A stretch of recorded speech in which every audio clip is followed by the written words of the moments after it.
Movie का start Tokyo में होता है, जहां अब एक बहुत बड़ी आफत आ चुकी है और वहीं पर हम एक बच्चे को सड़क पर लेटे हुए देख रहे हैं, जिसका नाम तदाशी है। वो बच्चा आसमान की तरफ देख रहा था, जहां से एक गोल्डन स्केल उड़ता हुआ उसकी तरफ आ रहा था। और जैसे ही वो स्केल आकर उसकी बॉडी के ऊपर गिरता है, तो अचानक उसकी बॉडी में से बहुत तेज लाइट निकलना शुरू हो जाती है और अब हमें उस लाइट के अंदर से एक मॉन्स्टर भागता हुआ नजर आ रहा था। और जैसे जैसे वो करीब आता है, तो अचानक उस बच्चे की आंख खुल जाती है और हमें पता चला था कि ये सब कुछ जो हमें दिखाया जा रहा था, ये एक ड्रीम था। वो जैसे ही उठता है, तो वहाँ सब कुछ बिल्कुल उसके ड्रीम से ऑपोजिट होता है, यानी हर चीज बिल्कुल पुरसकून थी। वहाँ पर कोई डिजास्टर नहीं आया हुआ था, लेकिन जो दिख रहा था हकीकत उससे बिल्कुल ऑपोजिट थी, क्योंकि हमें दिखाया जा रहा था यहाँ से कहीं दूर जमीन की दूसरी तरफ एक बहुत बुरा डीमन है, जिसने अब अपने हाथ पर एक मैजिकल फायरबॉल क्रिएट की है और अब उसने वो फ्लेम नीचे गिरा दिया था। उस आग के ट्रैश में गिराते ही एक बहुत बड़ा धमाका होता है, जिसकी आग अब उस पूरी जगह में फैल चुकी थी। और जैसे जैसे वो आग फैल रही थी, ये डीमन जैसे वहाँ से एक मॉन्स्टर को बुला रहा था और उसी दौरान बहुत बड़ी एनर्जी लावा की शक्ल में जमीन से निकलती है और वो लावा, वो एनर्जी डीमन के इर्द गिर्द घूमते हुए अचानक एक मशीन में चेंज हो जाती है। और अब उस मशीन के साथ साथ वहाँ पर एक अजीबोगरीब लड़की भी थी, जो कि बिल्कुल डीमन के सामने खड़ी हुई थी और ये यकीनन उन्हीं पावर्स से क्रिएट की गई थी, जो इवल पावर्स वो डीमन वहाँ ट्रैश में डाल रहा था। वो लड़की अब एक लीवर दबाती है, जिससे वो मशीन चलने लग जाती है और अचानक बहुत तेजी से एनर्जी पूरी मशीन के अंदर रन करती है। और इन सब को देखते हुए हमें डीमन काटो बहुत ज्यादा सेटिस्फाई फील होता है। मूवी का सीन यहीं से कट होता है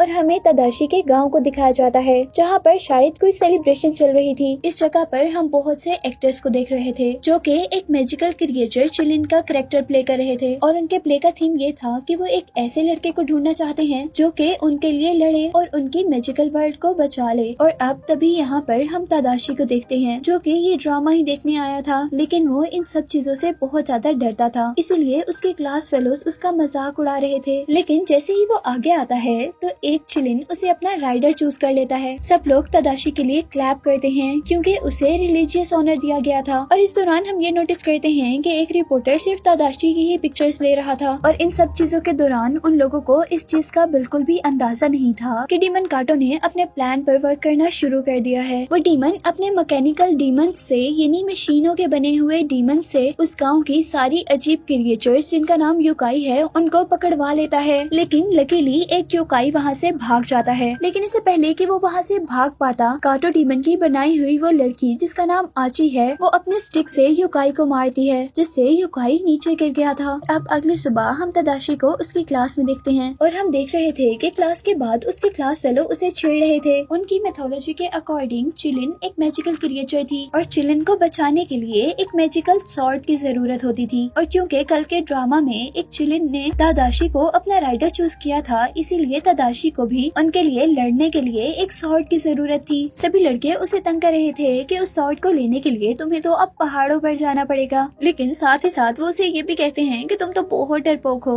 और तुम तो ये मिशन कंप्लीट ही नहीं कर पाओगे। तदाशी अब और अपना मजाक नहीं बनवाना चाहता था और वो अब खुद माउंटेन की टॉप पर जाने का फैसला करता है, जहाँ से उसे वो सॉर्ड मिलनी थी। यहाँ तदाशी अब घर के बजाय उस सड़क की तरफ निकल गया था, जो सड़क उसे जंगल तक ले गई थी। और जंगल के बिल्कुल दरमियान में आने पर उसे रियलाइज हुआ था कि उसका फैसला बिल्कुल गलत है, क्योंकि जंगल के दरमियान में उसे अंधेरे के साथ साथ मरे हुए जानवर और बहुत सी ग्रेव्स नजर आ रही थी। और अब उसी के साथ साथ उसे लग रहा था कि कोई उसके कानों में विस्परिंग कर रहा है। उसे फील होता है कि जैसे उसके पीछे कोई भूत है और वो अब अपने डर में चिल्लाते हुए उस एरिया से भागने की कोशिश कर रहा था। और फाइनली वो जंगल से बाहर निकलकर एक रोड तक पहुंच जाता है, जहाँ से उसे अब एक बस आती हुई नजर आती है। उसे अपने डर में कुछ भी समझ नहीं आया था। वो जल्दी से बस में चढ़ गया था, ये सोचे बगैर कि ये भी तो कुछ गलत हो सकता है। और अब चलते चलते वो बस अचानक एक केव के अंदर चली जाती है, जहाँ इर्द गिर्द बिल्कुल अंधेरा था, जहाँ अब तदाशी को बस की विंडोज में से बाहर डीमंस नजर आ रहे थे। वो उस डीमन को देखकर बहुत ज्यादा घबरा गया था, लेकिन जैसे ही वो दूसरी तरफ देखता है, तो उसकी पूरी बस अब डीमन से भर चुकी थी। वो उन सारी चीजों को समझने की कोशिश कर रहा था, लेकिन इससे पहले कि वो समझ पाता, बस उस अंधेरी केव से बाहर निकल आई थी और उसके बाद उसे वहाँ पर कोई भी डीमन नजर नहीं आ रहा था। वो हर चीज को इग्नोर कर वहाँ बैठता है कि अचानक अब उसे अपने पाँव में कुछ फील होता है और जैसे ही वो नीचे देखता है तो वहाँ पर वही क्रिएचर योकाई थी, जिसे देखकर अब वो बहुत ज्यादा डर गया था। लेकिन जब वो नोटिस करता है कि योकाई उसे नुकसान नहीं पहुँचा रही तो वो पुरसकून हो जाता है और फिर देखता है कि योकाई बहुत ज्यादा इंजर्ड है। तादाशी अब योकाई को घर ले गया था और उसके जख्मों पर उसने बैंडेज भी की थी, लेकिन तादाशी अब उसे देखकर ये नहीं जान पा रहा था कि वो कौन सा जानवर है। लेकिन यहाँ हमें पता चलता है कि वो क्रिएचर बहुत ही ज़हीन था, इतना ज़हीन कि वो तादाशी के साथ कम्युनिकेट करता है, यानी बात करता है और उसे बताता है कि वो एक डीमन कैट है। और अब यही दूसरी तरफ हम उस मशीन क्रिएचर को देख रहे थे जो कि डीमन काटो ने बनाया था और हमें दिखाया जाता है कि आची ने बहुत से योकाई को कैद किया हुआ है डीमन काटो की आर्मी बनाने के लिए। वो सभी क्रिएचर अब आची से ये पूछ रहे थे कि उन्होंने अपने ही जैसे लोगों को क्यों कैद किया हुआ है, लेकिन इस बात का आची कोई जवाब नहीं देती और ऐसा लगता है जैसे आची को उनकी बातों से गुस्सा आ गया है, जिसके रिजल्ट में वो कैद में बंद उन क्रिएचर्स पर अपना स्लाइवा गिराती है, जिससे उन क्रिएचर्स के फेस मेल्ट होने लगे थे। जिसके बाद अब एक बहुत बड़ा मेटालिक क्रिएचर वहाँ पर जंप करता है और हमें पता चला था कि ये क्रिएचर भी काटो की आर्मी का ही एक पार्ट थी। यहाँ सारी क्रिएचर्स आची से डरी हुई थी और आची उन सबको अपने बारे में ये बता रही थी कि वो शैतान से भी बड़ी है, क्योंकि उसका प्लान है कि वो काटो के साथ मिलकर बहुत पावरफुल बन जाए। जिसके बाद हम देखते हैं कि अब आची एक लीवर दबा रही है और काटो का एक मैकेनिकल मॉन्स्टर यानी एक रोबोटिक या मशीन वाला मॉन्स्टर एक योकाई को उठाकर मशीन के दरमियान में लेकर आते हैं। आची के उस लीवर को दबाने से वहाँ पर एक बहुत बड़ा दरवाजा खुला था, जिसके अंदर उस योकाई को गिरा दिया गया था, जहाँ बहुत सारी आग थी और वो योकाई बहुत ज्यादा चिल्ला रहा था। और यही उस आग के अंदर उस योकाई के ऊपर एक खराब हुई मोटर बाइक को भी डाला जाता है और अब वो खराब हुआ बाइक और योकाई मेल्ट होते हुए एक अजीब खौफनाक क्रिएचर में चेंज होते हुए नजर आते हैं। और कुछ ही देर में हम पर रिवील हुआ था कि उन दोनों के फ्यूजन से एक बाइक डीमन क्रिएट हुआ था, जो कि एक झटके में वहाँ से निकलकर एक जंगल में गिरा था और चलता हुआ अब एक शहर तक आया था। वो बाइक डीमन जो कि अब एक रोबोट में चेंज हो चुका था, सारे घरों को स्कैन करते हुए एक घर के अंदर जाता है, जहाँ एक लेडी उस रोबोट डीमन को देखते ही बहुत ज्यादा डर चुकी थी। लेकिन इससे पहले कि वो कुछ करती, वो रोबोट डीमन उसे टुकड़ों में बदल देता है, जिसे देखकर वहाँ पर एक आदमी भी बहुत ज्यादा डर चुका था। जबकि नेक्स्ट डे हमें अब दोबारा तादाशी को दिखाया जा रहा था, जो कि अपने न्यू डीमन फ्रेंड योकाई के साथ आइसक्रीम एंजॉय कर रहा था कि तभी वहाँ पर वही रिपोर्टर आता है जिसे हमने मूवी के स्टार्ट में देखा था। और यहाँ हमें पता चला था कि ये रिपोर्टर योकाइस में बहुत इंटरेस्टेड था और यहाँ वो तादाशी के बार बार पीछे आने की उसे वजह भी बताता है। वो उसे बताता है कि जब तादाशी बहुत ज्यादा छोटा था तो वो एक बहुत बुरी मुश्किल में फंस गया था और उसे उस मुश्किल में से एक खूबसूरत डीमन ने बचाया था। और यहाँ तादाशी को भी कुछ याद आया था, ज्यादा तो नहीं लेकिन वो इतना याद कर पाया था कि वो डीमन बहुत ज्यादा प्यारी थी। वो रिपोर्टर अब तादाशी को बता रहा था कि जब वो छोटा था तो वो डीमंस को देख सकता था, लेकिन अब वो डीमंस को नहीं देख सकता क्योंकि वो बड़ा हो चुका है। इसके बाद जब तादाशी घर जाता है तो उसके घर पर उसे कोई भी नहीं दिखता सिवाय एक नोट के जो कि उसके ग्रैंडपा ने छोड़ा था, जिसके अकॉर्डिंग वो अकेले माउंटेन्स पर जा रहे थे। और उस नोट के पढ़ते साथ ही तादाशी को एक विजन आता है जैसे उसके ग्रैंडपा बहुत बड़ी मुसीबत में हैं और वो एक माउंटेन से गिरते हुए एक पॉन्ड के अंदर गिर गए हैं और आखिरकार उस पॉन्ड में डूबने की वजह से उनकी डेथ हो गई है। और अब वो अपने ग्रैंडपा की हेल्प करने के लिए बहुत तेजी से उसी जगह पर जाता है जहाँ का उसे विजन आया था। और यहाँ पहुँचने पर उसे रियलाइज हुआ था ये तो वही जंगल है जहाँ से वो पहले डरकर भागा था, लेकिन अब वो हार कर वापस नहीं जा सकता था क्योंकि उसके ग्रैंडपा खतरे में थे। वो अपने ग्रैंडपा का नाम ले लेकर जोर से उन्हें बुला रहा था, लेकिन उसी दौरान उसकी टॉर्च खराब हो जाती है और लाइट बंद होने की वजह से जो योकाई यानी डीमन कैट उसके पास थी वो भी डरकर भाग चुकी थी। तादाशी उसे ढूंढते हुए जल्दी से उसका पीछा करता है और उसका पीछा करते करते वो एक पॉइंट तक पहुँचता है। वो पॉइंट उसे काफी खतरनाक लग रहा था और साथ ही यहाँ पर उसे योकाई भी नहीं मिली थी,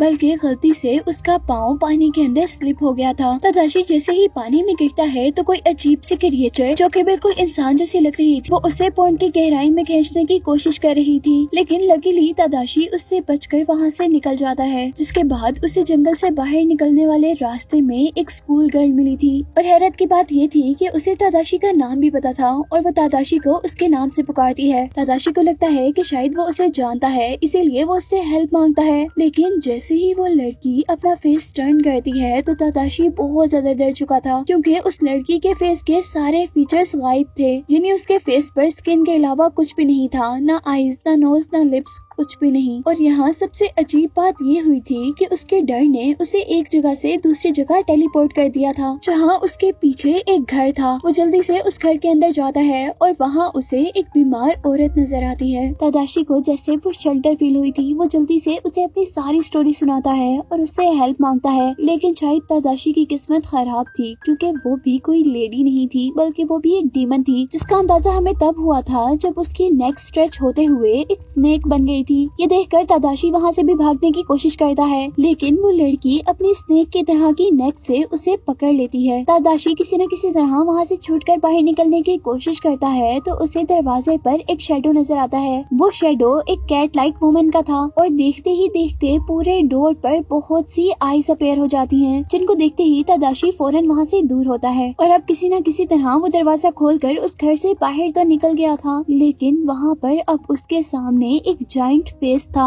यानी एक बहुत बड़ा चेहरा जिसकी फूंक उसके लिए तूफान की तरह थी। और वो जाइंट फेस तादाशी को हवा के जरिए वहाँ से उसी जगह पर फेंक देता है जहाँ से उसने अपने घर वापस जाना, या इस तरह कह सकते हैं कि जहाँ से उसने इस जंगल का सफर शुरू किया था। फाइनली वो लड़का अब अपने घर की तरफ मुड़ रहा था, लेकिन यहाँ पर अब दोबारा उसे अपने ग्रैंडपा की आवाज आती है, जो उसे मदद के लिए पुकार रहे थे। और अब तादाशी अपनी सारी हिम्मत को जमा कर अपने ग्रैंडपा की हेल्प करने के लिए वापस गाँव की तरफ मुड़ता है। और पीछे जाने पर वो अपने ग्रैंडपा के पास नहीं, बल्कि एक रेड डीमन के पास पहुंचा था, जो कि उसे कांग्रेचुलेट कर रहे थे, क्योंकि उसने सारे टेस्ट पास कर लिए थे। और इन सब बातों को सुनकर तादाशी अब कंफ्यूज हो चुका था कि उसके साथ हो क्या रहा है। वो अपने दिमाग पर जोर देता है, पर उसे अब कमजोरी से चक्कर आ रहे थे, जिसकी वजह से वो एक पहाड़ी से नीचे दरिया में गिर जाता है। और यहाँ एक बहुत खूबसूरत लेडी तादाशी को पानी के अंदर से बचाकर पानी से बाहर ले आती है। और अब तादाशी को जैसे ही होश आता है तो वो एक बहुत ही खूबसूरत लड़की को देखता है, और उसे रियलाइज हुआ था कि ये वही लड़की थी जिसके बारे में शायद रिपोर्टर उसे बता रहा था, और जिसने इसकी बचपन में भी जान बचाई थी। तादाशी अभी उस औरत को ही गौर से देख रहा था कि उस औरत के पीछे से एक और डीमन अपीयर होता है, जिसे देखकर वो डर जाता है। इस वक्त तक तादाशी इस जंगल में बहुत से युकाई देख चुका था, जिसमें से एक उसे सबसे पहले पॉन्ड के अंदर मिला था, दूसरे युकाई का फेस नहीं था। और जैसे ही वो घर के अंदर पहुंचा था तो उसने तीसरी युकाई वो लड़की देखी थी, जिसने अपनी नेक को एक स्नेक की तरह चेंज कर लिया था। वो इन्हीं सभी चीजों से घबरा रहा था कि तभी रेड डीमन के पास उसे अपनी योकाई यानी डीमन कैट नजर आती है। और यहाँ तादाशी अपनी डीमन कैट को देखकर कुछ रिलैक्स हुआ था, और उस पर यह भी रिवील हुआ था कि असल में उसके ग्रैंडपा मुश्किल में नहीं है, बल्कि ये रेड डीमन उसे इल्यूजन्स दे रहा था कि उसके ग्रैंडपा मुश्किल में है, और वही उसकी ग्रैंडपा की आवाजें निकालकर उसे ट्रैप कर यहाँ तक बुला रहा था।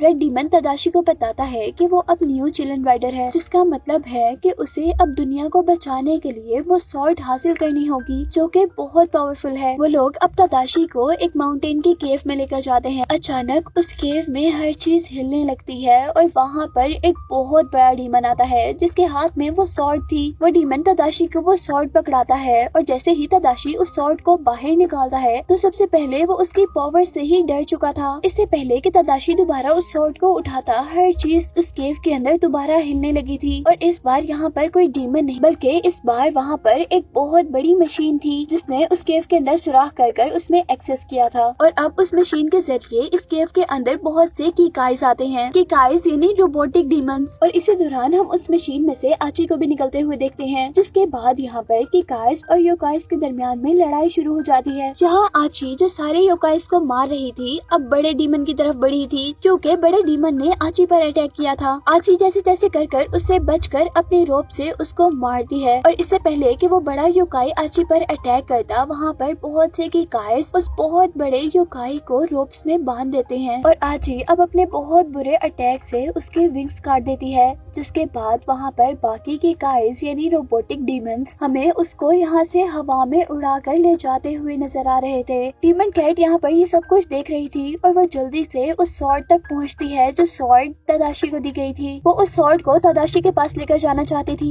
लेकिन यहाँ पर उसके सामने अब किकाई आ गया था और इससे पहले कि वो डीमन जिसके हाथ की जगह चैंसा था वो डीमन कैट को मार पाता, तदाशी जल्दी से उठकर उस स्वॉर्ड तक पहुंचता है और जल्दी से अपनी स्वॉर्ड उठाकर डीमन कैट को उसकी गाय से बचा लेता है। और वो स्वॉर्ड एनिमीज से ऐसे लड़ रही थी जैसे उसके पास अपना ब्रेन था। तदाशी को यहाँ पर कुछ भी नहीं करना पड़ रहा था सिवाय उस स्वॉर्ड को पकड़ने के। बाकी स्वॉर्ड सब चीजों से खुद ब खुद लड़ती जा रही थी और आखिर वो स्वॉर्ड अब दूसरे एनिमी को 2 हिस्सों में डिवाइड कर देती है। अब वो स्वॉर्ड जैसे ही दूसरे एनिमी की तरफ बढ़ती है तो यहाँ तदाशी ही उस स्वॉर्ड को फेंक देता है, क्योंकि वो उस स्वॉर्ड की पावर से डर चुका था। और जैसे ही तदाशी उस स्वॉर्ड को हवा में फेंकता है तो आची अपनी मैजिकल रोप से उस स्वॉर्ड को 2 हिस्सों में तोड़ देती है, जिससे उसकी सारी पावर्स खत्म हो चुकी थी। यहाँ आची अब तदाशी को मारने वाली थी, लेकिन डीमन कैट आची के फेस पर अटैक कर तदाशी को तो बचा लेती है, लेकिन वो आची के हाथ लग जाती है और आची ने उसे अब एक माइक्रोवेव में बंद कर दिया था। और अब वो तदाशी की तरफ बढ़ने ही वाली थी कि तभी उसे उसके बॉस की कॉल आ गई थी, जो कि उसे वापस फैक्ट्री में बुला रहा था अपने प्लान का दूसरा फेज कंटिन्यू करने के लिए। वहाँ पर आए सारे के सारे किकाइस जल्दी से उस मशीन के अंदर वापस चले जाते हैं जिसमें से वो निकले थे, और वो मशीन वापस वहाँ से निकलकर चली जाती है। और इसके नतीजे में वहाँ वो केव भी टूट चुका था जिसमें से अब बहुत से स्टोन्स गिर रहे थे, जिससे बचते हुए बहुत मुश्किल से तदाशी एक जगह पर पहुंचा था। और जब उसे होश आया था तो वो एक घर के अंदर था जहाँ पर बहुत सारे योकाइस थे, और वो उन सबको देखकर बहुत ज्यादा हैरान हो चुका था, क्योंकि हर एक की अपीयरेंस दूसरे से बहुत ज्यादा चेंज थी। और यहाँ पर अब एक ब्लू डीमन सबसे पहले तदाशी को देखता है और उसके बाद उस स्वॉर्ड को, और उसके दिमाग में एक आइडिया आता है। वो सबको बताता है कि यहाँ पर एक ब्लैक स्मिथ है जो कि इस स्वॉर्ड को जोड़ सकता है और उसकी पावर्स उसे वापस दे सकता है, और इस काम के लिए हमें सबसे पहले उस ब्लैक स्मिथ को ही ढूंढना होगा।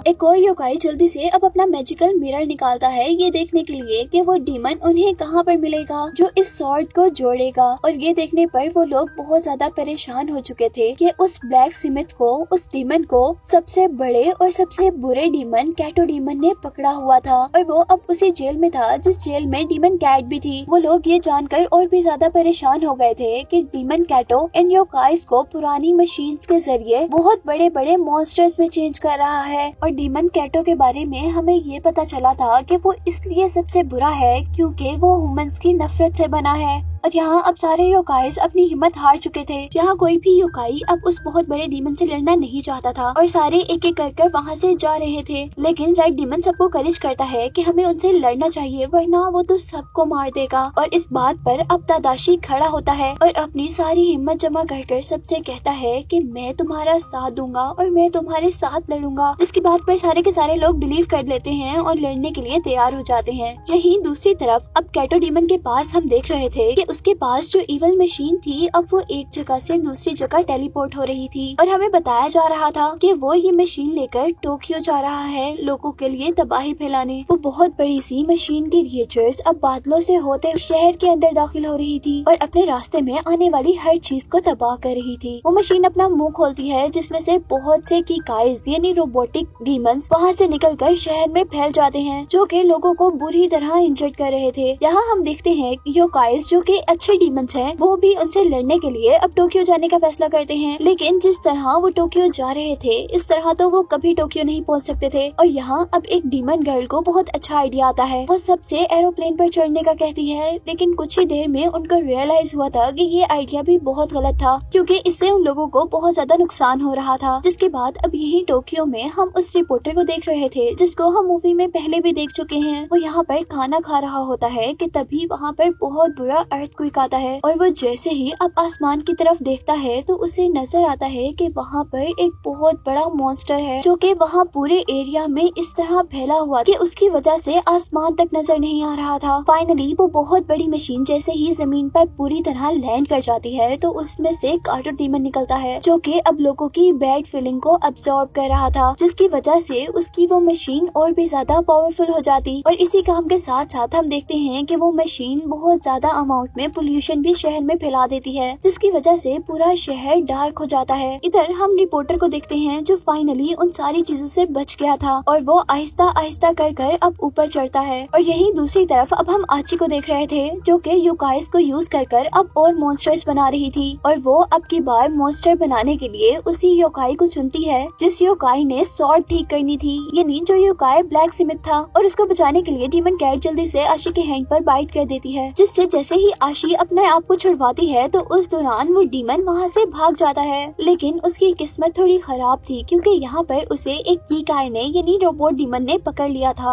और यहाँ पर भी उस योकाई को डीमन कैट ही बचाती है। वो उस रोबोट की बॉडी पर अपना लिक्विड फेंक देती है जिसकी वजह से उसके अंदर शॉर्ट सर्किट हो जाता है और वो खराब हो जाता है। यहाँ फाइनली डीमन कैट की वजह से ब्लैक स्मिथ तो बचकर भाग गया था, लेकिन डीमन कैट को आशी ने पकड़ लिया था और वो उस पर बहुत गुस्सा थी, इसीलिए वो उसे अब उस आग में गिरा देती है जिस आग में गिराने से योकाई को मॉन्स्टर्स बनाया जा रहा था। और यहाँ अब हम टोक्यो में जहाँ पर तबाही मची हुई थी वहाँ पर तदाशी और उसके साथियों को देख रहे थे, लेकिन वहाँ आने पर वो सब लोग शॉक हो चुके थे क्योंकि वहाँ की हर चीज ब्लैक स्मोक से ढकी हुई थी। वो अब जल्दी से उस मशीन के पास पहुँचते हैं जो मशीन पूरे शहर में तबाही फैला रही थी और वहाँ जाने पर उन्हें अच्छी बात ये पता चली कि ब्लैक स्मिथ ने अपने आप को वहाँ से छुड़वा लिया था। वो लोग जल्दी से अब उस डीमन के पास जाते हैं अपनी स्वॉर्ड को छुड़वाने के लिए, जबकि यहाँ पर तदाशी उस डीमन से अपनी कैट के बारे में पूछ रहा था, जिस पर वो बहुत दुख से बताता है कि डीमन कैट को उन्होंने मॉन्स्टर में चेंज कर दिया है।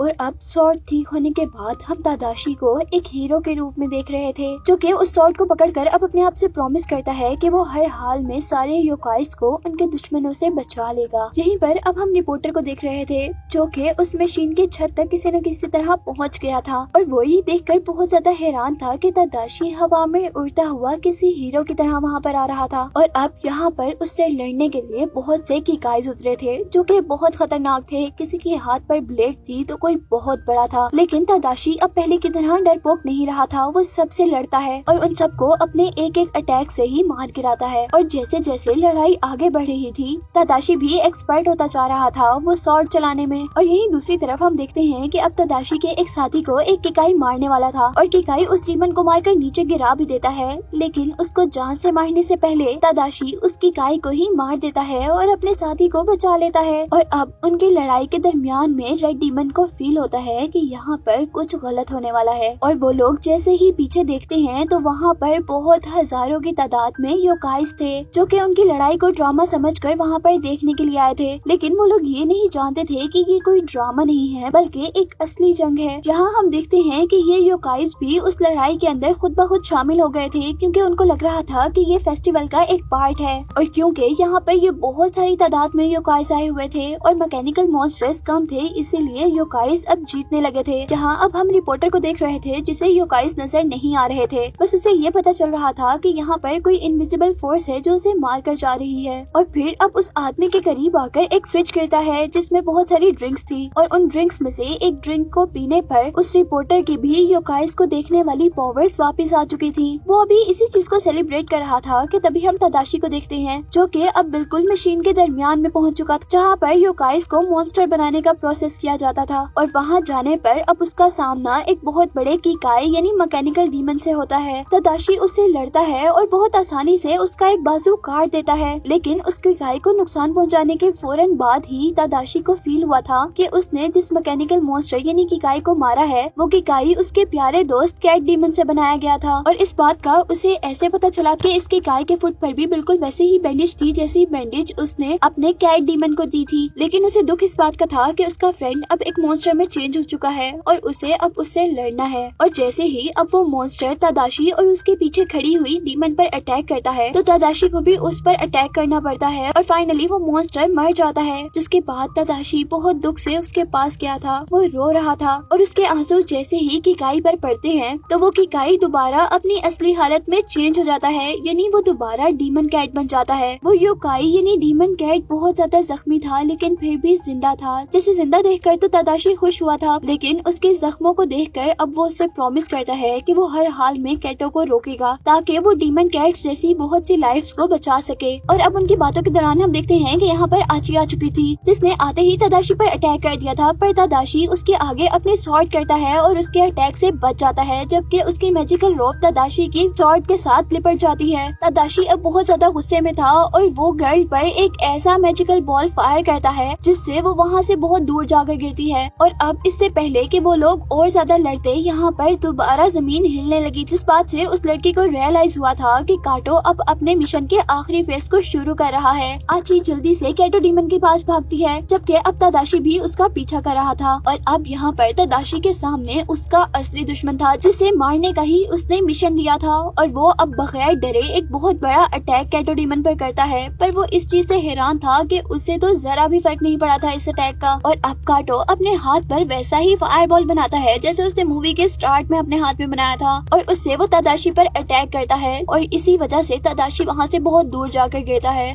और अब कैटो डीमन तदाशी के पीछे गर्ल डीमन पर भी अटैक करने वाला था, लेकिन तभी तदाशी उठकर अपनी स्वॉर्ड की हेल्प से उस अटैक को रोक लेता है और अपनी फ्रेंड को बचा लेता है। और यहाँ अब दूसरी तरफ हम कैटो डीमन को देख रहे थे, जो कि अब उस मशीन में जंप करने वाला था, जिस मशीन से वो सारे योकाइस को मॉन्स्टर्स में चेंज करता था। और वो यहाँ पर अपने पास अपनी आची को भी बुलाता है, लेकिन यहाँ हम देखते हैं कि उसने आची को हग करने के बजाय उसे मार दिया था। और वो उससे कहता है कि तुम्हारा प्यार इस सारे प्रोसेस को खत्म कर रहा है, जबकि ये प्रोसेस तो नफरत से बनेगा, यानी उसकी जितनी भी पावर्स थी वो सिर्फ नफरत की वजह से थी। और ये कहने के बाद कैटो खुद मशीन के अंदर जंप कर देता है, और इससे पहले कि मशीन का दरवाजा बंद होता, वहीं पर योकाइस का एक बीन आकर गिर जाता है। और उस बीन में इतनी ताकत थी कि उसने सारा का सारा प्रोसेस खत्म कर दिया था और सारे मॉन्स्टर्स को दोबारा योकाइस में चेंज कर दिया था। जिसके बाद हम देखते हैं कि सारे के सारे योकाइस अपने जीत का जश्न मना रहे थे, जबकि कैटो डीमन का सारा प्रोसेस खराब हो चुका था। और अब हमें वही सीन दिखाया जाता है जो कि मूवी के स्टार्ट में दिखाया जा रहा था, जहाँ एक बहुत बड़ी ब्राइट लाइट के अंदर से हमें चिलिन नजर आ रहा था। और इस बार चिलिन के ऊपर चिलिन राइडर यानी तदाशी भी था। जिसके बाद सीन कट होता है और हम तदाशी को एक सड़क पर देखते हैं, जहाँ उसके पास रिपोर्टर भी था। और होश आने पर वो इर्द गिर्द देखता है और बहुत खुश होता है, क्योंकि वो हर चीज जीत गया था। उसने योकाइस को भी बचा लिया था और अब दुनिया बिल्कुल सेफ थी। जिसके बाद अब मूवी में काफी साल गुजर जाते हैं और हमें दिखाया जाता है कि तदाशी बड़ा हो चुका है और उसने आहिस्ता आहिस्ता योकाइस को देखने की एबिलिटीज खो दी हैं। और अब वो अपने फेवरेट डीमन कैट डीमन को भी नहीं देख पाता। जिसके बाद मूवी के लास्ट सीन में उस कैट डीमन को दोबारा कैटो डीमन नजर आया था, जिसके बारे में अब हम जान गए थे कि वो उस दिन जिंदा बच गया था। लेकिन वो अब कोई भी बुराई नहीं कर सकता था, क्योंकि उसकी आंख में अब एक बीन था जो कि योकाइस का था, और योकाइस तो अच्छे थे। और इसी सब को दिखाते हुए ये मूवी एंड हो जाती है।